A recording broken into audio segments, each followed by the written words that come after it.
नमस्कार विद्यार्थी मित्रांनो, उपयोजित इतिहास या प्रकरणाच्या माध्यमातून आपण 3.1 या मुद्द्यामध्ये उपयोजित इतिहास म्हणजे काय या संबंधी जाणून घेतलेला आहे. त्यामध्ये आपण उपयोजित इतिहास म्हणजे काय तर जनांसाठी इतिहास, पब्लिक हिस्ट्री म्हणजे भूतकाळामध्ये घडून गेलेल्या ज्या काही घटना आहेत त्या घटनांचा उपयोग आपल्याला वर्तमान काळामध्ये किंवा भविष्य काळामध्ये आपल्याला कसा करता येईल हे आपल्याला उपयोजित इतिहासाच्या माध्यमातून शिकता येतं. म्हणजे भूतकाळामध्ये घडून गेलेल्या ज्या काही घटना आहेत त्या घटनांचा संदर्भ वर्तमान काळात किंवा भूतकाळात घडलेल्या घटनांशी सुद्धा निश्चितपणे असतो हे आपल्याला लक्षात येतं. आज आपण या प्रकरणामधला दुसरा मुद्दा बघणार आहोत. 3.2 उपयोजित इतिहास आणि विविध विषयांमधील संशोधन. आपण बघितलेलं की इतिहास हा भूतकाळातील घटनांशी संबंधित असतो. मग वर्तमानामध्ये मानवी जीवनाची जी काही आपल्याला जडणघडण दिसते ती जडणघडण त्या घटनांवरच आधारलेली असते. म्हणजे भूतकाळामध्ये ज्या काही घटना घडलेल्या आहेत त्या घटनांवरच वर्तमान काळामध्ये दिसणाऱ्या मानवी जीवनाची जी काही घडण आहे ती घडण त्या आधारावरच असते. मग ह्या घटना राजकारणामध्ये असू शकतात, धार्मिक क्षेत्रामध्ये असू शकतात, सामाजिक क्षेत्रामध्ये असू शकतात, तत्वज्ञानाच्या संदर्भात असू शकतात किंवा विज्ञानाच्या क्षेत्रामध्ये असू शकतात, तंत्रज्ञानाच्या सुद्धा क्षेत्रामध्ये असू शकतात. म्हणजे प्रत्येक क्षेत्रातील ज्ञान संचयाचा एक स्वतंत्र अशा प्रकारचा इतिहास असतो. आणि मग त्या क्षेत्रातील पुढील वाटचालीची जी काही दिशा आहे ती दिशा या ज्ञान संचयाच्या स्थितीवर आपल्याला अवलंबून दिसते.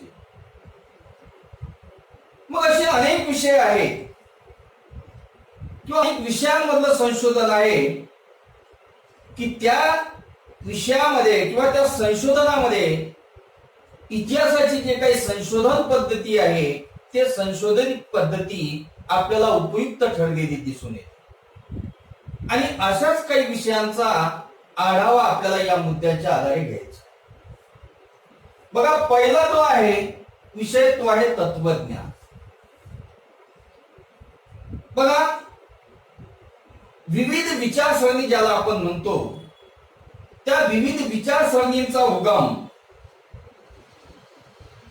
त्या मागची जी काही वैचारिक परंपरा आहे आणि त्या विचारसरणीच्या वाटचालीचा जो इतिहास आहे तो इतिहास आपल्याला समजून घेणं अत्यंत गरजेचं. आणि मग हा इतिहास जर आपल्याला समजून घ्यायचा असेल तर आपल्याला त्या तत्वज्ञानाचा जो काही इतिहास आहे तो अभ्यासावा लागतो. आता हे तत्वज्ञान समजून घेताना ते तत्वज्ञान कोणत्या भाषेतून व्यक्त झालेलं आहे त्या भाषेचा व त्या भाषेच्या इतिहासासाठी आपल्याला म्हणजे त्या भाषेच्या इतिहासाचाही उपयोग आपल्याला या तत्वज्ञानाचा अभ्यास करताना किंवा तत्वज्ञान समजून घेताना. म्हणजे लक्षात घ्या की विविध ज्या काही विचारसरणी आहेत त्या विचारसरणीचा उगम कुठून झालेला आहे, त्यामागची वैचारिक परंपरा काय आहे किंवा त्या विचारसरणीची जे काही वाटचाल झाली त्या वाटचालीचा इतिहास काय आहे हे समजून घेण्यासाठी आपल्याला तत्वज्ञानाचा जो काही इतिहास आहे तो इतिहास समजून घेणं हे गरजेचं आहे.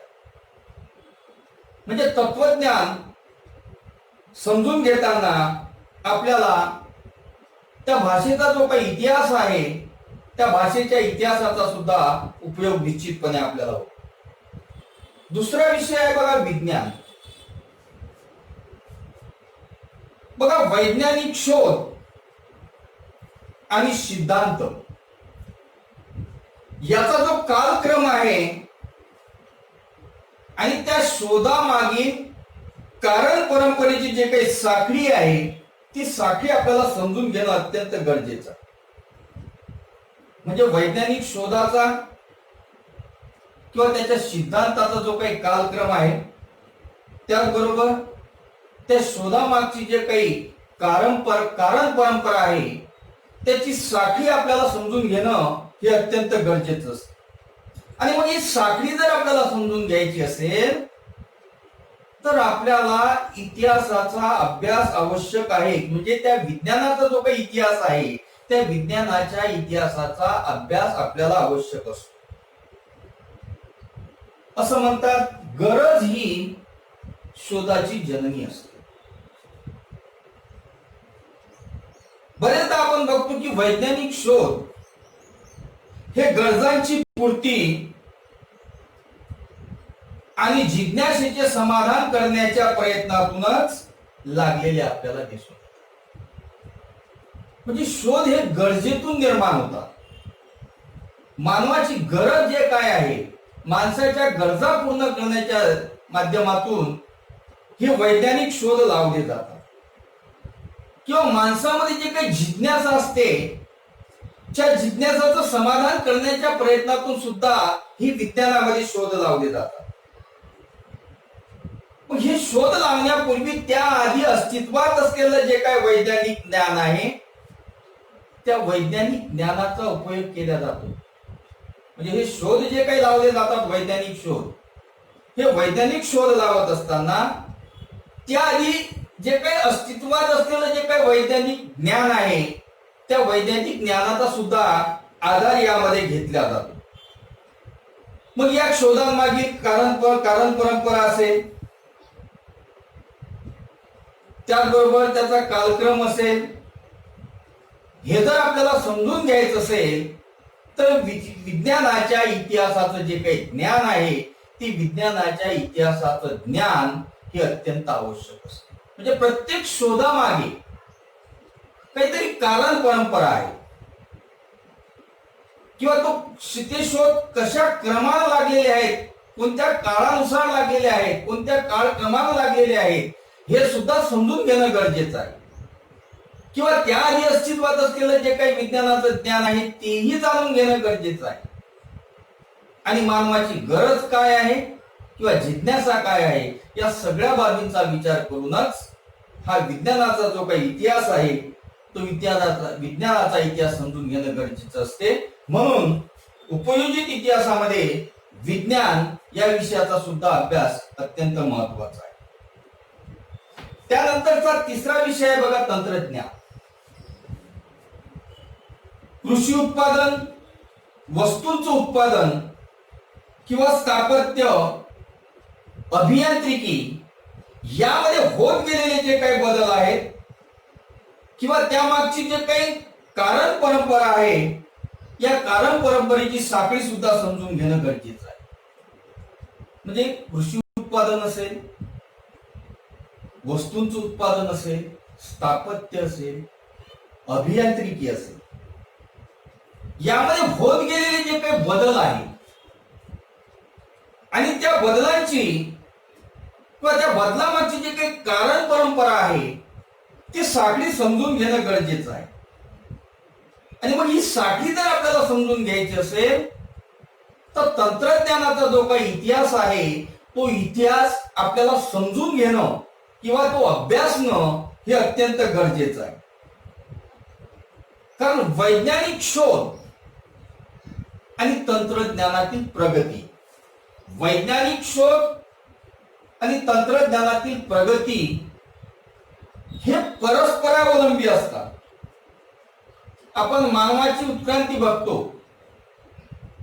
की मानवाच्या उत्क्रांतीच्या वाटचालीमध्ये दगडी हत्यारे बनवण्यापासून ती कृषी विकासापर्यंत त्याला समजलेलं जे विज्ञान आहे आणि त्यावर आधारलेलं जे काही तंत्रज्ञान आहे ते अत्यंत महत्वाचं. पुढे मग या विज्ञानामध्ये प्रगती झाली. प्रगतीमुळे या उत्पादन प्रक्रिया ज्या आहेत त्या उत्पादन प्रक्रियांचं यांत्रिकीकरण होत गेलं आणि ते कसं होत गेलं, मग विज्ञान आणि तंत्रज्ञान कशी नेहमीच एकमेकांवर अवलंबून असतात हे समजण्यासाठी आपल्याला तंत्रज्ञानाचा इतिहास हा समजून घेणं आवश्यक असतं. म्हणजे एकंदरीत ह्या विज्ञानामध्ये जे काही शोध लागले किंवा विज्ञानामध्ये विज्ञानाच्या शोधामुळे जे काही बदल होत गेले ते कसे होत गेले किंवा हे विज्ञान असेल तंत्रज्ञान असेल हे एकमेकांवर कसे अवलंबून असतात हे जर आपल्याला समजून घ्यायचं असेल तर तंत्रज्ञानाचा जो काही इतिहास आहे तो इतिहास आपल्याला समजून घेणं हे अत्यंत गरजेचं आहे. आता पुढील जे काही 4 विषय आहेत, पुढील जे काही विषय आहे ती विषय आपण पुढील व्हिडिओमध्ये बघणार आहोत. धन्यवाद.